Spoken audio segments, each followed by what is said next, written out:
cada uno que se corta tiene inversión. En inventario. Pero al año siguiente Esa es la pregunta. ¿Qué inciso es?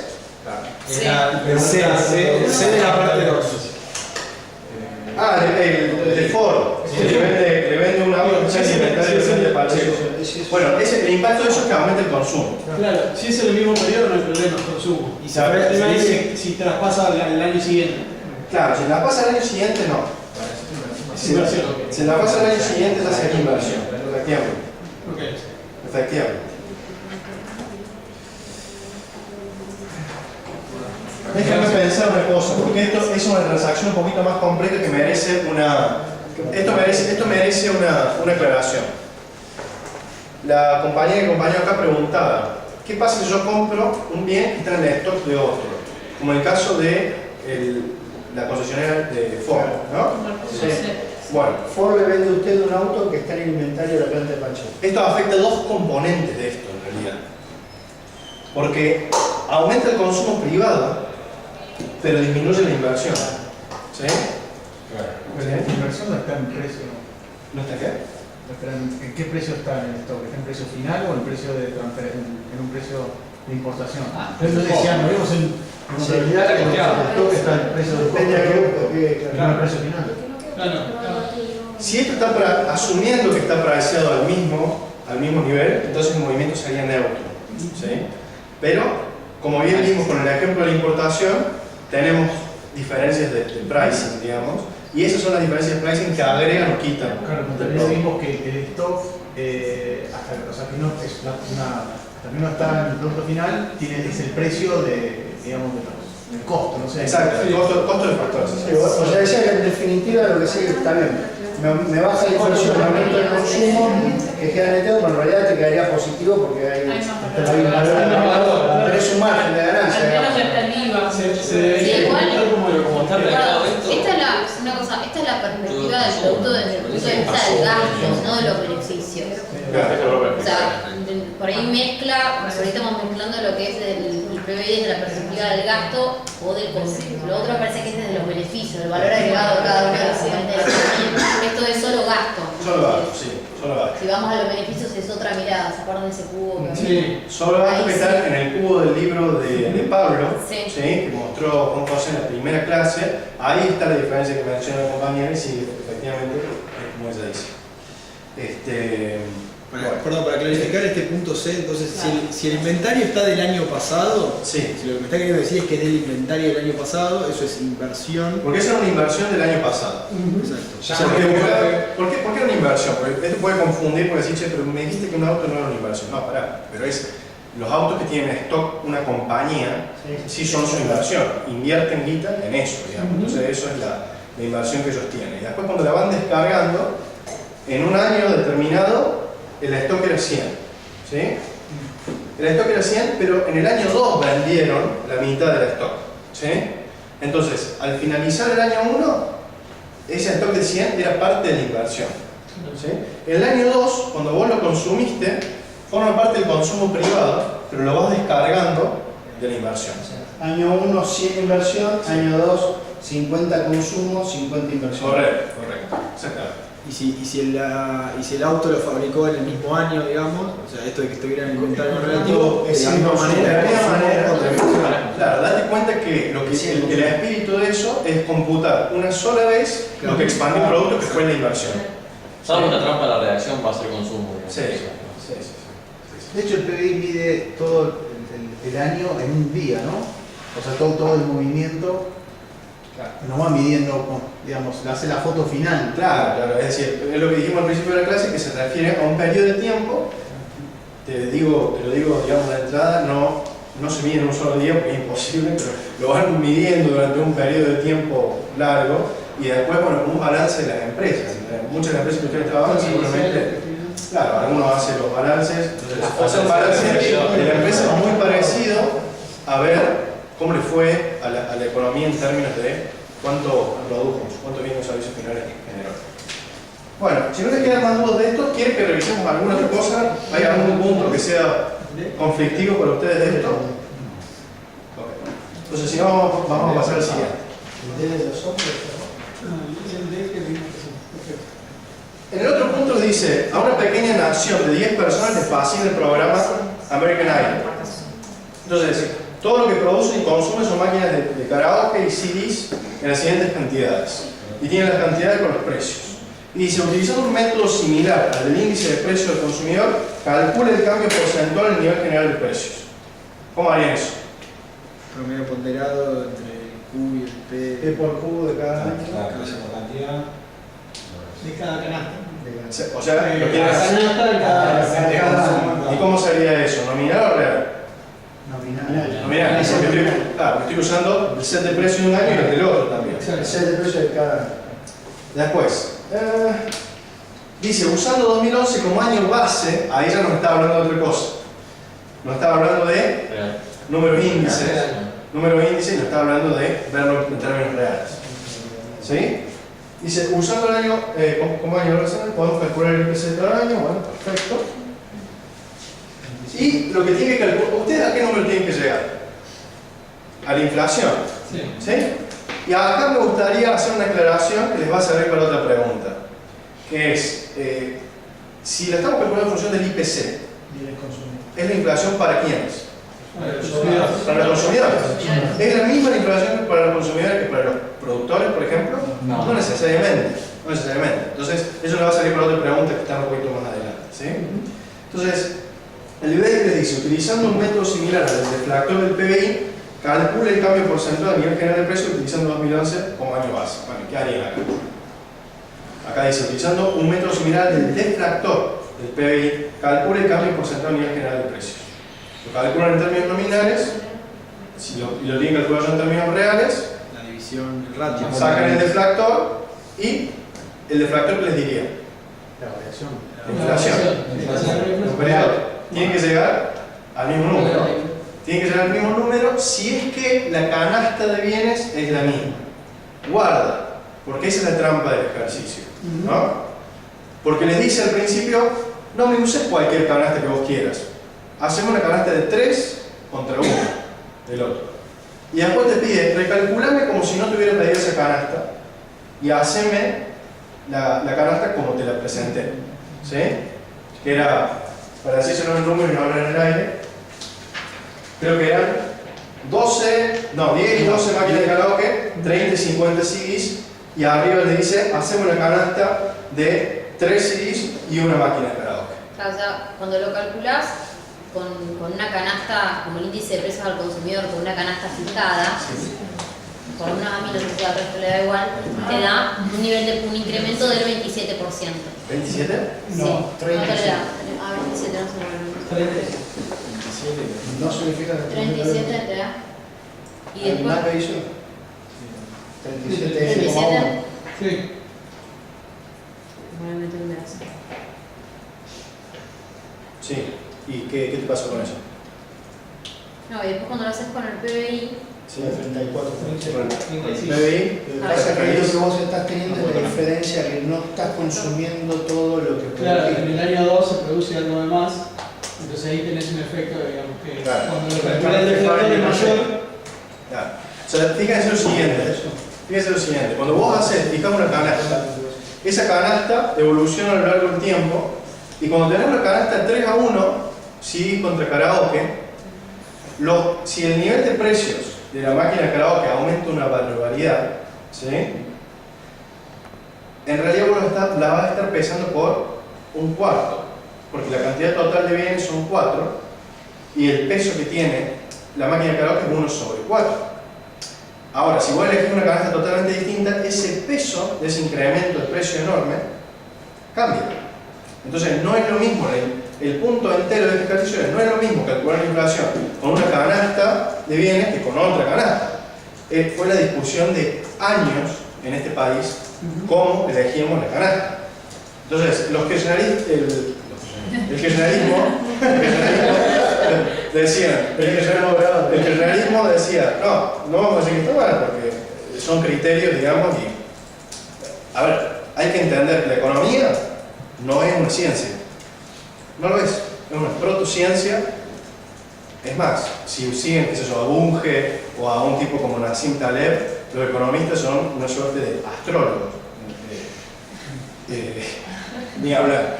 Pero, perdón, pero eso dicen los tipos que son más duros con la ciencia económica. ¿Pero qué quiero decir esto? Que hay que ser humilde y que hay que darse cuenta de que la ciencia económica nadie es dueño de la verdad absoluta, ¿sí? Si uno tiene un criterio para medir las cosas, puede ser tan válido como otro criterio completamente distinto, ¿sí? El kirchnerismo lo que decía era, tenemos que tomar una canasta de bienes que sea de esta forma.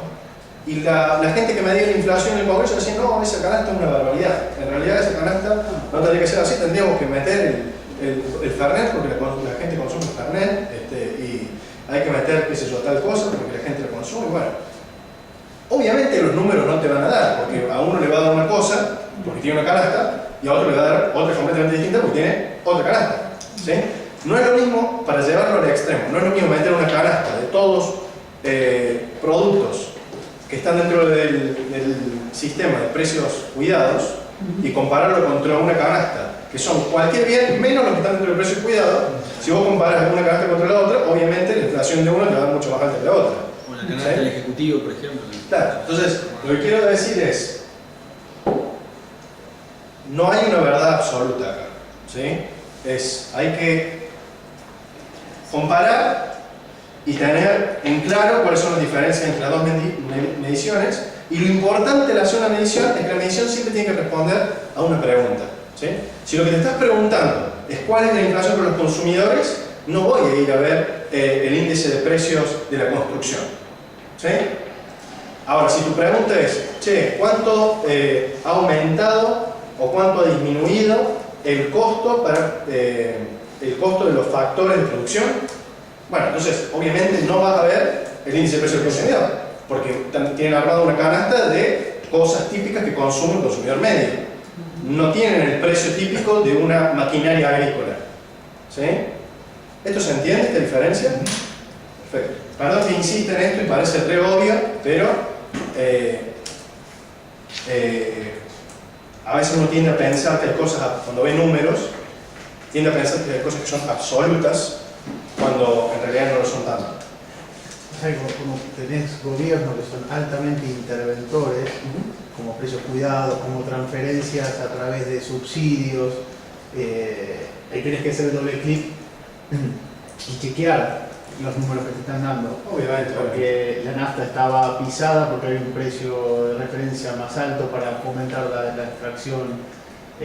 La carne estaba subsidiada a través de transferencias al maíz y la soja, vía compensaciones, entonces había precios cuidados en las góndolas, que después no estaba ni abastecido, entonces eso, por más que una metodología no estaba mal, todas esas prácticas te hacen poner un llamado de atención.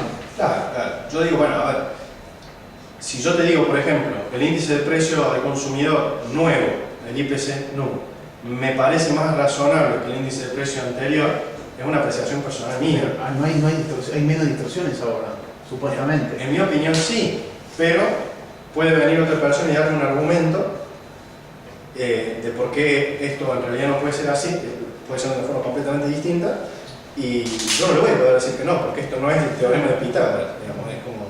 El teorema de Pitágoras es la hipotenusa al cuadrado igual a la suma del cuadrado de los catetos, es válido acá y en Júpiter, pero el índice, cuando tenemos el cálculo de índice de precio del consumidor, podemos estar hablando horas acerca de lo que es correcto o no. Pero sí, como me parece más razonable de ahora, pero es una opinión personal mía. Bueno, IPC y alquileres. IPC y alquileres. Bueno, en IPC y alquileres tienen algo re parecido. El kit de la cuestión para resolver eso, que ustedes manejen bien los números índices y sepan calcular bien los números índices. Aten bien la base. Si le están pidiendo que la base sea 2001, tal vez, claro, ponen claro, exactamente, fijan esa base y le ponen el valor que ustedes quieren, ya sea 1 o 100, el valor que más les guste, y después el resto de la serie lo atan a ese valor. Cuando yo les digo lo atan a ese valor, ¿todo el mundo me entiende? Bien. Entonces, básicamente lo vamos a ejemplificar. Entonces, si yo quiero atar al año 2001 una serie, ¿sí? Y esta serie, vamos a decir que era el IPC. ¿Sí? O mejor aún, algo más intuitivo. Vamos a decir el alquiler en dólares. El alquiler en dólares. Estoy intentando pensar cuánto pago en dólares de alquiler. Deben ser $500, ¿no? Más o menos. $500. Bien. Bueno, digamos que el alquiler en 2001 era $600. ¿Sí? Y después yo quiero venir acá, al año 2018. Y vamos a poner lo que pago yo de alquiler.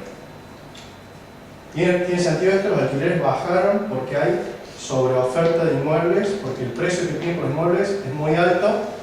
Este es el razonamiento del profesor Cruz, que tiene mucho sentido. Entonces, vamos a intentar respetar la hipótesis. Entonces, 600, 500. Ahora, ¿cómo hago para traducir estos números índices? Pongo acá, clavo esto, lo anclo al número que más me guste. A mí me gusta el 100. ¿Sí? ¿Y después qué hago? 500 sobre lo que yo fijé. Más de uno se lo está imaginando en el Excel, ¿eh? Menos 1. Déjame pensar. Por la base. Bien, sí. Por la base. Menos 1, ¿esto qué es? Esto es una variación. ¿Sí? Entonces yo para sacar el número índice, ¿qué tengo que hacer? ¿Tengo que contemplar esto o no? Claro, entonces simplemente lo que tengo que hacer es esto sobre esto multiplicado por la base. ¿Me siguió todo el mundo? Bien. Entonces esto te va a dar, en este caso, sería 5 sextos. Sería 500. Sí, sería 5 sextos por 100. ¿Sí? 83. 83 de eso. ¿Sí? Entonces, ¿qué me dice esto? Que ahora, en el 2018, los alquileres están un 17% más baratos que lo que estaban en 2001 en dólares. ¿Sí? Este tipo de razonamiento es el que usted lo va a sacar adelante en este ejercicio. ¿Sí? Porque ¿qué les dice el ejercicio? Dice, el archivo TP1, enunciado, tablas, contiene la observación de cada mes y el índice de precio del consumidor, nivel general según dos fuentes, el INDEC y una consultora privada líder. Ambos datos llegan hasta septiembre de 2015, los datos del INDEC comienzan en marzo de 2001, mientras que los de la consultora comienzan en diciembre de 2006. El INDEC fue intervenido en enero de 2007, por lo que en caso de necesitar computar valores en una consultora anterior a diciembre de 2006, tomar como válidos los brindados por el INDEC. Entonces la pregunta es, un bien que costaba $1 en diciembre de 2001, ¿cuánto costaba en enero de 2017 y septiembre de 2015? ¿Cómo resuelven eso? O sea, lo que van a tener que hacer es una tablita en donde van a poner el INDEC y ponen la consultora, ¿sí? Y lo que van a hacer es calcular en una hoja auxiliar donde ustedes quieren, hacen ese cálculo, ¿sí? Lo atan a el valor que ustedes quieren, que puede ser $1 o 100, perdón, que puede ser cualquier número que ustedes quieran, ¿sí? Siempre que después el número final tenga interpretación económica, digamos. Si yo sé cuánto costaba un bien a diciembre de 2001, ¿sí? Y lo traduzco en números índices, ¿sí? Y después me dicen, bueno, ¿cuánto cuesta ese mismo bien ahora? ¿Sí? ¿Qué es lo que tengo que hacer? Pasa que ya está pasado a índice en la tabla. La Claro, tabla entonces, ya te dice que en la base es de diciembre de 2001, es $1. Entonces, exactamente, exactamente. Entonces este es un razonamiento Los circular. valores de hoy al año base y después ahí multiplicado por el índice de la tabla. Tal cual, tal cual. pero si es 1 y en enero del 2017 es 1,93, es que aumentó un 93%. Claro, bueno, si justo dio la casualidad de que es 1, Sí, bueno, porque es un bien de $1, no sé, un bien de 100 pesos de por 100 pesos. claro, pero fíjate, vos prestás, claro, vos prestás, la clave de la cuestión acá es Sí. de decir, un bien que costaba $1 en diciembre de 2001.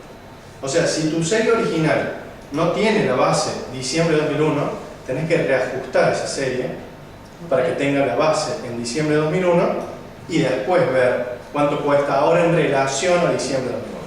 Eso es.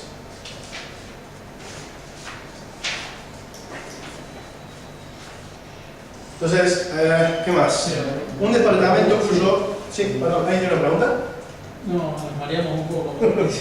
Pero, digamos, en el caso del ejercicio dice, digamos, plantea que hasta un determinado punto los valores son iguales, o sea, tomamos los del INDEC y después se empiezan a abrir el INDEC por un lado y la consultora. La consultora. Como vos decís, si no tenés, digamos, base para atrás, lo que intuitivamente haces es tomar el INDEC, digamos, no es que... Exacto, si no tenés base para atrás, tomás el INDEC. Claro. Pero en este caso, lo que yo haría es hacer una tabla y decir cuánto valdría ese mismo bien para esos dos periodos de tiempo según la normalización con el INDEC y con la consultora. Bueno, O sea, tenés un total de 4. ¿Cómo? No deja de ser una regla de 3. Es una regla de 3, no me acuerdo con una regla de 3. Sí. Pero la regla de 3, en realidad, bueno, la famosa regla de 3 en realidad es una relación lineal. ¿Sí?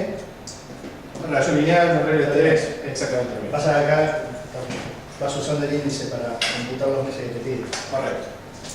Bueno, y después hice un departamento cuyo alquiler costaba 6.000 pesos a septiembre de 2015. ¿Cuánto costaba según cada fuente a...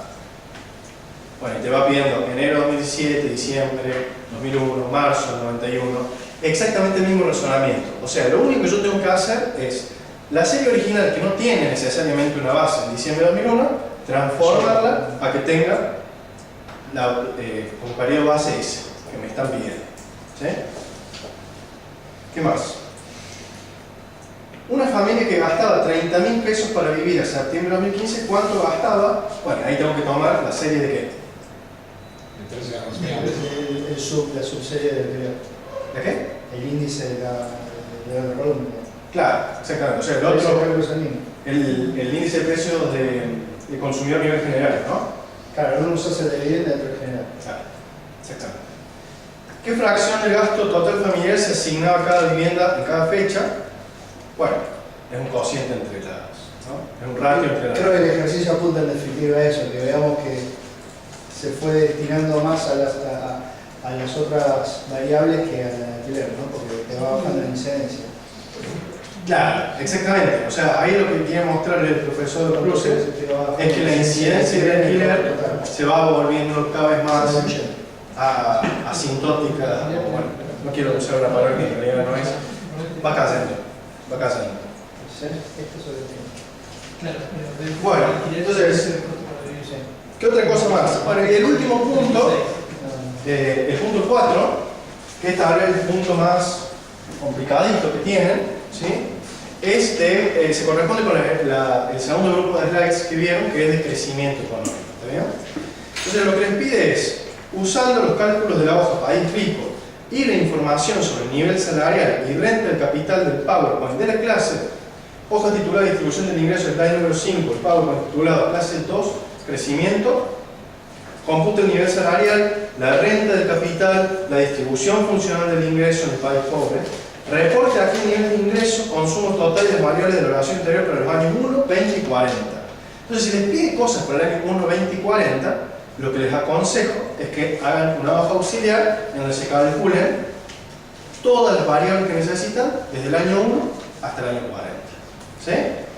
Entonces, lo que queda claro con el set de datos lo que tienen que hacer, porque arrancan de un año, voy estirando los cálculos hasta el año 40 y después, para responder las preguntas, uso una función de búsqueda. Buscame tal año y traeme tal columna. Buscame tal año y traeme tal columna. ¿Sí? Entonces, fundamental para este ejercicio saber tener claro esta identidad. ¿Sí? ¿Qué otra cosa tienen que saber para este ejercicio? La función de producción. ¿Sí? La función de producción que ustedes vieron en el curso, que es I es igual a por K elevado a la alfa multiplicado por L por H, la 1 menos alfa. Esa función de producción se llama tipo Cobb-Douglas. ¿Sí? Para los que les interese después buscar o ampliar un poquito más para entenderlo mejor, se llama función de producción tipo Cobb-Douglas. Los exponentes son las elasticidades de ingreso de los factores. tema aparte. El A es la productividad total de los factores, ¿sí? ¿La productividad total de los factores qué es para ustedes? ¿Cuánto me apalanca la Tecnología y infraestructura del país. Bien, me gusta esa orientación. La mayor parte de las personas diría que es la tecnología, ¿sí? Pero hay otras cosas también que pueden explicar la productividad total de los factores, ¿sí? Claro, hay la cuestión institucional. No sé si alguno de ustedes ha leído Douglas North o sabe lo que es el institucionalismo. Es una corriente del pensamiento económico que lo que cree, lo que propugna, digamos, es que instituciones más fuertes, más sólidas, son compatibles con economías que han tenido mayor éxito que otras. Es decir, las economías desarrolladas son desarrolladas porque en parte porque sus instituciones han sido más fuertes. ¿Qué son las instituciones? Cuando uno piensa en instituciones, piensa en el Banco Central o piensa en el colegio. Justicia, Las reglas del juego. Claro, ahí está. A eso quería ir. El concepto de instituciones es mucho mayor que el de un edificio o de un cuerpo colegiado de personas haciendo algo, tomando decisiones con el resto. Claro, es algo mucho más complejo y lo que involucra son lo que decía el compañero, las reglas del juego, la justicia, decía el compañero. Todo eso forma parte del set de instituciones de un país. Mientras más sólidas son las instituciones de un país, mejor le va. Eso forma parte también de la productividad total de los factores, ¿sí? ¿Qué más? Renta del capital, unas consultas puntuales a este que surgió cuando estábamos trabajando. Que por ahí en la clase tenemos que computar acá el nivel salarial y la renta del capital, ¿no? Sí. Para poder calcular los dos, primero tenemos que calcular la función de producción, ¿sí? Que en el caso del nivel salarial el trabajo está al 0,99 y en el otro caso el capital está al 0,99. Claro. Por un tema de rendimientos marginales de presencia. Claro, ¿Por qué mete el 0,99? Por ahí. Bueno, vos, la forma de calcular la renta de capital, si lo revisás en las slides y lo demás, ¿qué te dice? Te dice, hizo usted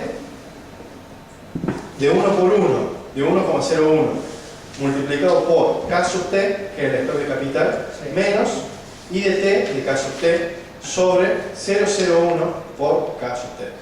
¿Sí? Entonces, esa forma de calcular la renta del capital viene de... ¿cómo lo explico? Por ahí no quiero entrar tanto en la parte técnica. Sí, ¿Por qué era que teníamos que hacer la fórmula de producción multiplicando en el caso de para el salario del trabajo del 0,99? ¿Por qué un 1% menos, digamos? Por ahí era esa parte, la verdad, revisando el ejercicio, era donde por ahí cuando lo grabamos nos perdimos. Bueno, no tengas ningún problema. Lo que voy a hacer es, voy a redactar y voy a publicar una nota para que no haya confusiones en esto de por qué eso es así. ¿Sí?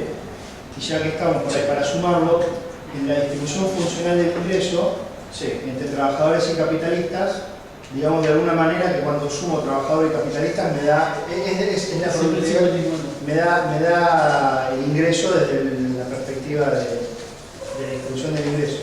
Por ejemplo, para el año 1, ¿Sí? Y sub T es 0,56, ¿Sí? y cuando tenés trabajadores y capitalistas es 0,28 y 0,28.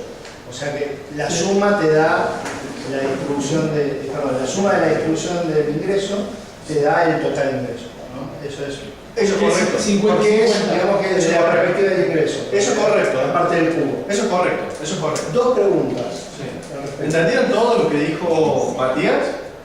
Díganme si por ahí lo dijo profe en clase, no, por ahí acá ¿por qué 50 y 50? A ver, que sume da por el tema del cubo, de que digamos tiene que dar, es la perspectiva de ingreso. Da la casualidad o no que para la serie completa siempre es 50 y 50 la distribución. distribución de... Lo que se lleva tanto el trabajador como el capitalista. Claro, porque eso es la distribución funcional del ingreso. Y lo que pide el ejercicio es la distribución funcional. Perfecto. ¿Sí? El peso es X pesado, que quiero decir, pero es como el peso tiene que ser 50-50. ¿Bien? Tiene que ser siempre así. Siempre vamos, cuando veamos la distribución funcional de ingreso, vamos a ver que el output va a ser siempre 50 y 50. Salvo que te digan lo contrario, sí, es 50-50. Salvo que te digan lo contrario y te digan, mira, la renta del capitalista es otra. ¿Cómo es típicamente en una economía? La renta del capital es mayor que la renta. ¿Qué es lo que pasa después en el Después en punto el C? ejercicio empezamos a desbalancear. Claro, después lo empezás a desbalancear para entender qué pasa cuando desbalanceas esa Cuando distribución. empezar a jugar con la educación. Y lo otro que veíamos, cuando hacíamos, así como verificábamos que la distribución funcional, la parte del trabajador más la parte del capitalista, en definitiva es lo mismo que I sub T, Sí, cuando calculamos salario y renta del capital, sí. no nos suma lo mismo. O sea, a ver, ¿qué me quiere decir? El nivel salarial es 0,28 y la renta del capital es 0,90. Y para llegar a esos dos cálculos necesité hacer I sub T a la 0,99 en el caso del trabajo y a la 0,99 en el caso del... Eso es correcto y te dio bien. Sí, no logro interpretar el dato. Bien, ok. ¿Qué me quiere decir para el año 1? No sé si hay por eso. La renta del capital, ¿cómo se define la renta del capital? ¿Qué sería para vos la renta del capital? Es. El rendimiento del capital. Bien, claro. Claro, vos tenés un stock de capital. Hay que tener cuidado con algo acá. Uno tiene un stock de capital y ese stock de capital se ve afectado a lo largo del tiempo por la depreciación, ¿verdad? Sí. En este ejercicio creo que era el 5%. 5%. El 5%. Entonces hay que ir degradando de un periodo a otro ese stock de capital en un 5%. Primera aclaración. Segunda aclaración. Cuando vos hablas de renta del capital es ese stock de capital, ¿cuánta renta generó? ¿Cuánto contribuyó a la renta global, a la renta total? ¿Sí? Y en el caso del salario, lo mismo. ¿Sí? La suma entre los dos no tiene que dar 1. Perfecto. No tiene que dar 1. ¿Sí? Lo único que vos estás midiendo ahí es la renta. Es decir, ¿cuánto contribuyó? Es decir, no es cuánto Nominalmente, digamos. ¿Cómo? Nominalmente.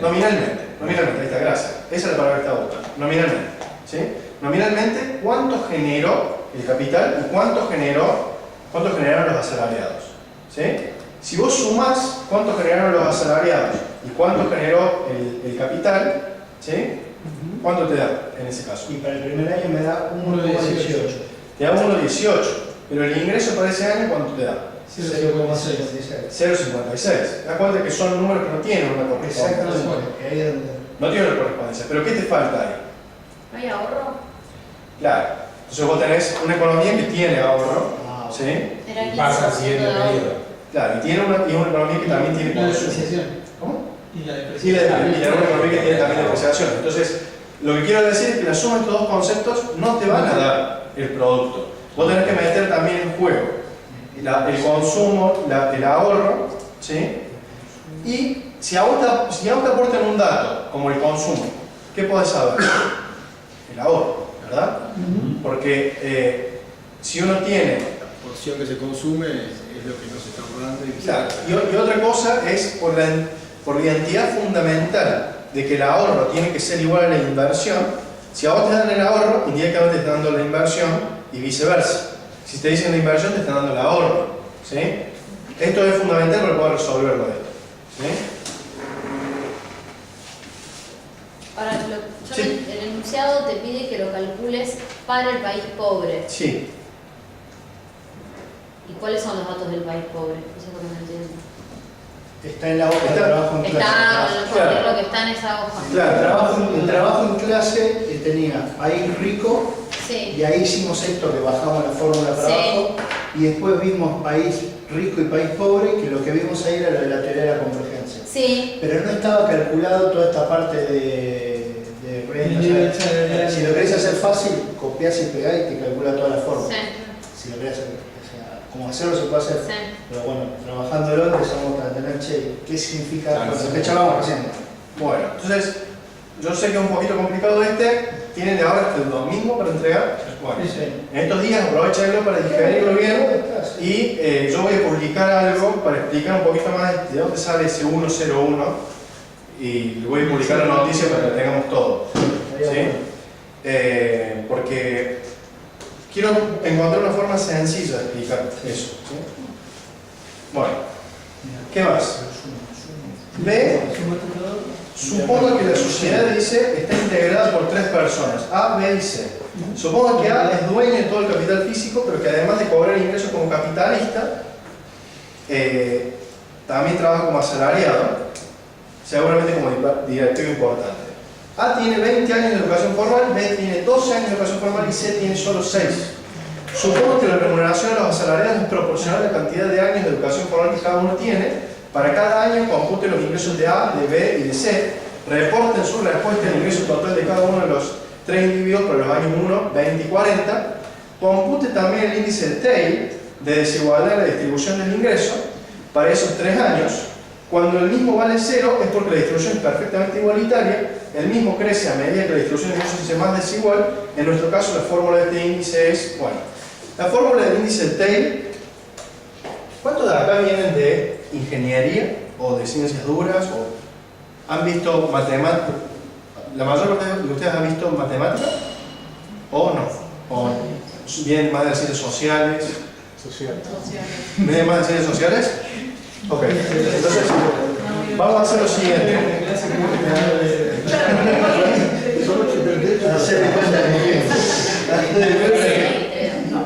El índice de Taylor es este.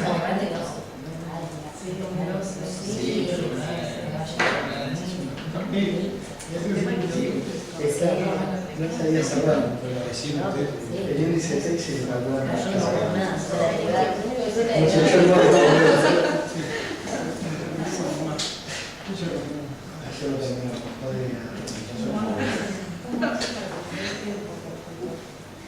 ¿Sí? Bueno, entonces, acá ¿qué es cada cosa? Mu, que es lo que está acá abajo, es el ingreso medio. ¿Sí? El ingreso medio en el año de cómputo del índice. Y Y sub A, Y sub C, Y sub B, lo que indica es el ingreso del individuo. ¿Sí? ¿Estamos todos de acuerdo con que esto es lo mismo que esto?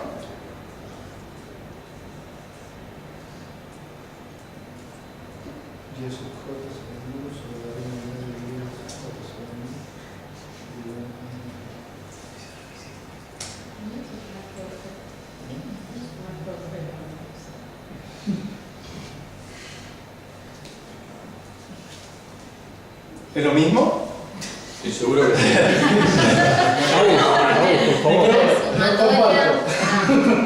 Sí, es la sumatoria de... Para N, esto les puede servir para otras materias. Así que no tenemos nuestro momento matemático del día.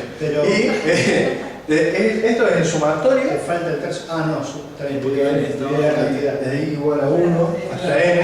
O sea, el sumatorio de I igual a 1 hasta N. De todos los ingresos de cada individuo, dividido el ingreso medio por el logaritmo natural del ingreso de esa misma cosa. ¿Sí? Pero Todo eso dividido la cantidad de observaciones. Si fueran falta 5, un tercio. No, por ahí. Un tercio es lo mismo que dividir por N. porque sería, si fueran 5 sería un Un tercio. Ah, porque son 3, Claro, ahí serían 3. yo quería hacer esto no porque me guste mucho la matemática y soy un poco nerd, sino porque quería aclararles que este 3 no es un número arbitrario, sino que hay 3 tipos acá. Eso es lo que... Ahora, si les toca hacer para un número n más grande, claro. Estos son n personas. Bueno, les voy a contar algo que les voy a contar un poquito, así ven el índice T con otros ojos. El índice T lo que hace es intentar medir el nivel de desigualdad en la distribución del ingreso en este caso. Lo estamos usando el índice T para eso ahora. Pero el índice T es algo que se usa para muchas cosas. ¿Sí? En teoría de la información, por ejemplo, se utiliza para medir el grado de entropía. ¿Todo el mundo sabe esto?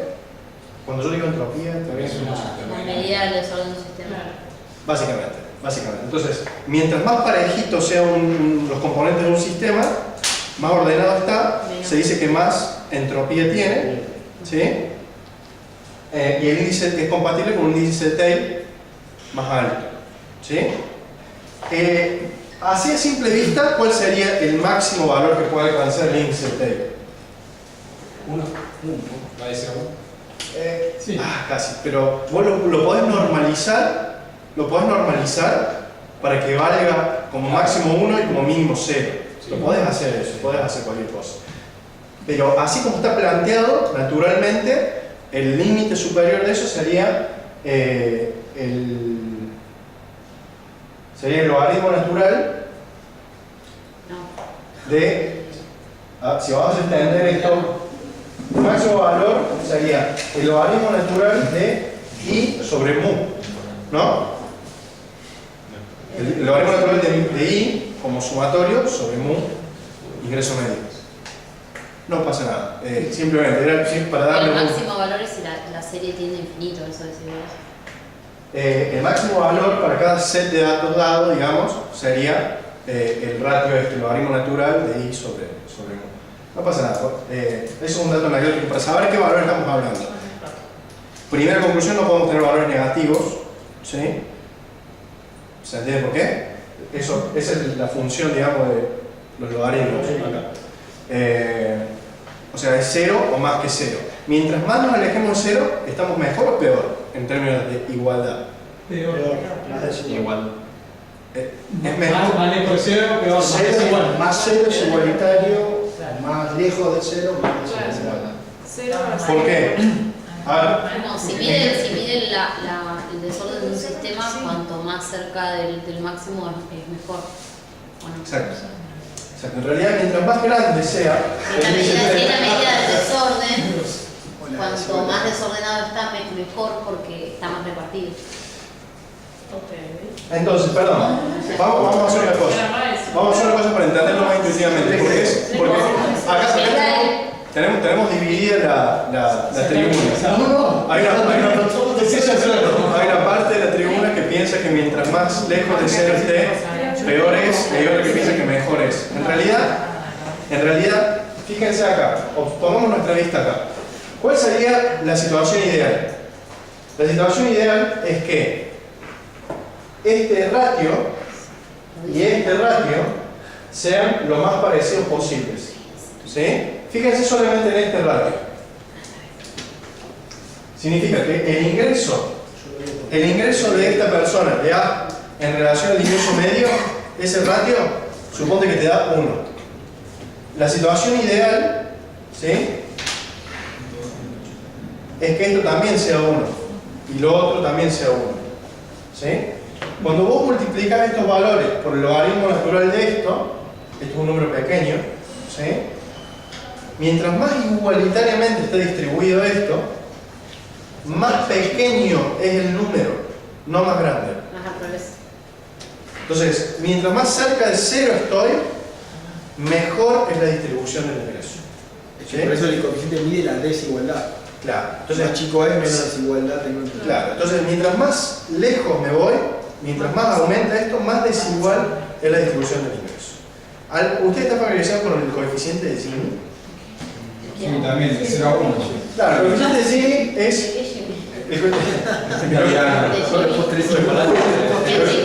Cuando se tiende a 0, más igualitaria la distribución del ingreso. Claro, no es el coeficiente de Gini, es el coeficiente de Gini también, pero por ahí andaba, pero el coeficiente de Gini intenta hacer algo parecido, pero es para la distribución del ingreso, ¿sí? Es para la distribución del ingreso. Este índice, el índice Tail, se aplica a distribución del ingreso, para ver qué tan concentrada está en una industria, para ver el tema de la entropía en teoría de la información, es mucho más general, ¿sí? Yo les quería decir esto porque después van a calcular el índice Tail, les va a dar algo así como 0,20 o 0,18, pero tienen que ver cuánto tienen que ver qué significa eso. ¿Sí? Por eso quería decirles cuál es el máximo de esto. Si quieren, hagan como ejercicio lo siguiente. Les propongo un ejercicio. El ejercicio no les pide esto, pero como extra lo que pueden hacer es normalizar y hacer que esto valga un número entre 0 y 1. ¿Sí? Lo único que tienen que hacer es normalizar. ¿Saben lo que es normalizar? Básicamente es restar por la media, dividir por el desvío. ¿Se acuerdan? Pero hay otra forma fácil de normalizar esto, que es básicamente dividirlo por el logaritmo del ratio. No les quiero dar la respuesta, pero búsquenlo, va por ahí. Normalícenlo de forma tal que quede entre 0 y 1 para que sea más interpretable. ¿Sí? No significa que entreguen las respuestas con la normalización. Entreguen las respuestas que tienen que ser y al lado ponen la normalización. Pero Si quieren. vos sabés que pero no está normalizado ya, porque nos está dando, por lo menos lo hicimos. Entre 0 y 1 nos da. Entre 0 y 1 te da, Sí. pero puede ser una casualidad. Ah, bueno. Empeorar la distribución del ingreso. Haz ese ejercicio. Empeorar drásticamente. Pone que sea 0, el de B y C, y pone toda la guita en A. Mirá, sí, Y fíjate cuánto te da. Ese es el peor caso. Si lo normalizaste, te debería dar 1. Pero no juega ahí la educación. Bueno, sí, en este O caso. sea, ahí tendría que ponerle toda la educación a uno y sacársela a los Exacto, otros. tenés que sacar el efecto de los años de educación Por un formal, capital. claro, y después redistribuir de la peor forma posible y ahí fijarte si te da 1. Que no te va a dar, tenés que normalizar. Bueno. ¿Qué más? Suponga ahora que la persona... ¿Alguien tiene una duda respecto a este punto antes de que pasemos a otros?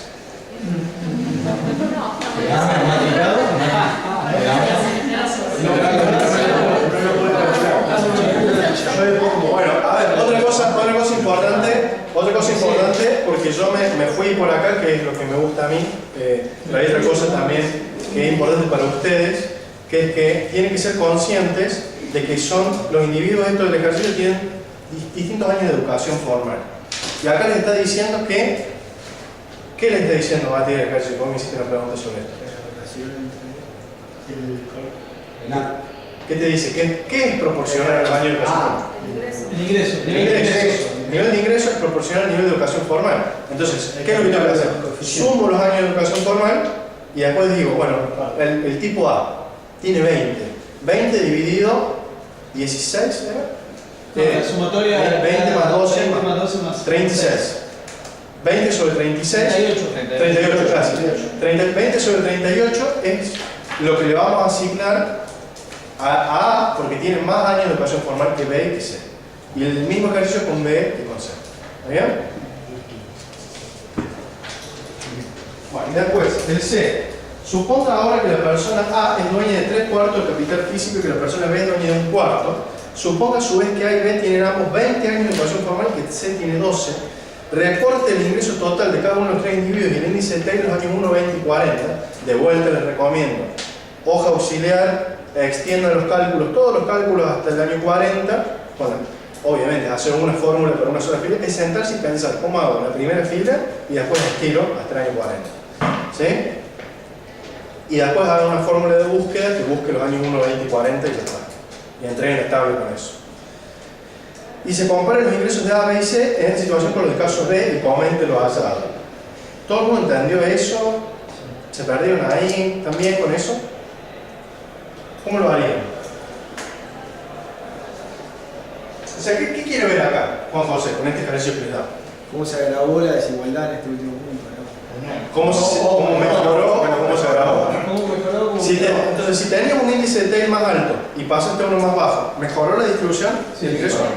Mejoró la distribución. Lo que se demuestra es que para el año 1, 20 y 40, manteniendo constante la distribución del capital y la distribución del conocimiento, por así decir, no te mejora la distribución por más que va aumentando la productividad. Van a tener todos más, Claro. pero con la misma distribución. Claro. El punto C ya te hace jugar con mejorar, o sea, repartir un poco la propiedad del capital. Ahí está. Y la educación, que era lo que por ahí en clase hablaba, ¿no? Ahí está. La forma de crecer ese mundo, y ahí te mejora el ratio del índice Taylor. ese es el ejercicio que quiere que haga el profesor Coruscant. Ese es el ejercicio. El ejercicio es, ¿qué pasa si yo distribuyo más igualitariamente los años de educación formal y distribuyo más igualitariamente la participación en el capital? Te va a mejorar el índice de ¿sí? Te va a decir que la distribución del ingreso es mejor. Entonces la conclusión de esto es, si reparto mejor el capital y fomento la educación, mejor la distribución del ingreso. ¿Sí? Ese es el bottom line. Bueno, y si no tienen ninguna otra duda más, ¿alguien tiene una duda más? Lo que me gustaría darle un consejo, ¿sí? Que es que, bueno, no sé si ustedes vieron el grado de prolijidad y de dedicación con la que Juan José prepara las clases, ¿sí? Bueno, así como prepara las cosas con mucha dedicación, le pone mucha garra, mucho esfuerzo todo, revisa permanentemente las cosas, las actualiza y todo lo demás, si ustedes tienen exactamente la misma devoción en el curso, le va a ir muy bien en el examen final, porque es una persona que sabe, si vos le devolvés, le das lo mejor de vos, obviamente te lo va a reconocer. Entonces, lo que les recomiendo es síganla la materia, estudienla, pónganle garra, la misma garra que pone el profesor del otro lado, y les va a ir muy bien en el examen final, porque bueno, yo sé que a Juan José yo he trabajado con él, lo conozco, y él cree en la meritocracia y en el espíritu de la universidad, digamos. Y la clave de todo es simplemente estudiar, utilicen los canales que tienen para sacarse las dudas. El principal canal que tienen para sacarse las dudas es este.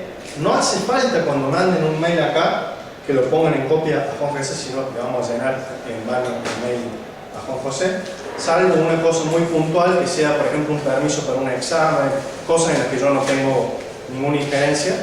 Si fuera consultas de prácticos, del contenido de los trabajos prácticos, o si tienen una duda puntual acerca de algún contenido de la materia, utilicen este canal. ¿Sí? Bueno chicos, esto ha sido todo por hoy. Nos vemos la próxima.